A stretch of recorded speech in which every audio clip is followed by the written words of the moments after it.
This is a clip of Benny Johnson, the only time I have ever seen him look like a human being having a real thought in his brain in real time. And fittingly, it's a 25-second clip. By admitting that the Epstein files are real and have been written, and that you've read them and you don't like their contents and they were written by your enemies, doesn't make the most compelling case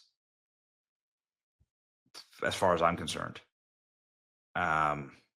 Holy moly. He's struggling. He had a real thought going on.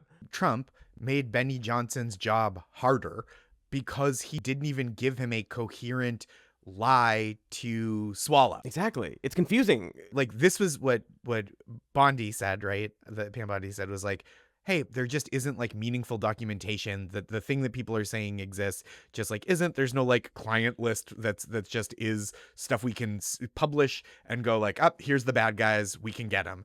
And Trump went, there is a list and it was made by my enemies, so you can't believe what it says. And it's like, that's such a worse lie. A couple days later, Benny Johnson was allowed in the Capitol building to spend all day live streaming interviews with Congress members. Kind of like a one-man January 6th cosplay.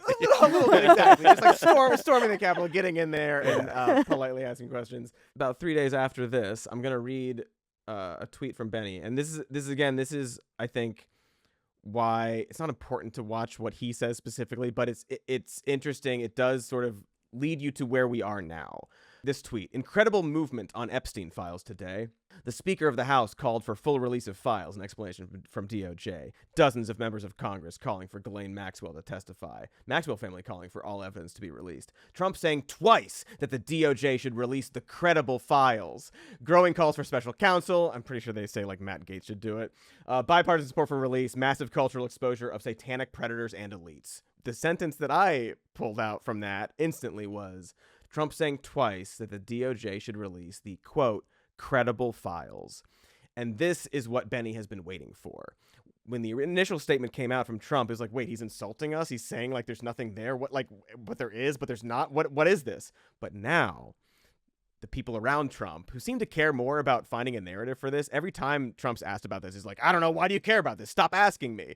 But the people around him are like, well, we should release the credit. They're trying to figure out how to maneuver this for him.